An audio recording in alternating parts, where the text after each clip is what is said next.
নবীজি বলেন সুম্মান তালাকাবি, এরপর আমাকে সামনের দিকে নিয়ে যাইতে লাগলাম। যাইতে যাইতে ফাইদা আনা বিকাউমিন মুআল্লাকিনা বিআরাকিবিহিম মুশাক্কাকাতিন আশদাকুহুম, যাইতে যাইতে হঠাৎ আমি একদল মানুষের সামনে গেলাম। তাদের দিকে তাকায় দেখলাম পাগুলা উপরের দিকে বেঁধে রাখা, পাগুলা বেঁধে রাখা, মাথা নিচে।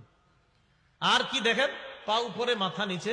মুশাক্কাকাতিন আশদাকুহুম, এই দুই পাশের যে দুই গাল, এই দুই গাল করাত দ্বারা চিরতেছে।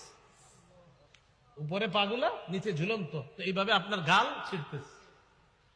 তাসিলু আশদাকুহুম দামা, এই পুরা গাল, এই চোয়াল সহ রক্ত পড়তেছে। এই কল্পনায় আনেন, দৃশ্যটা কল্পনায় আনেন, পা উপরে মাথা নিচে, দুই পাশের গাল থেকে রক্ত পড়তেছে। ব্যাপারটা কত ভয়ঙ্কর!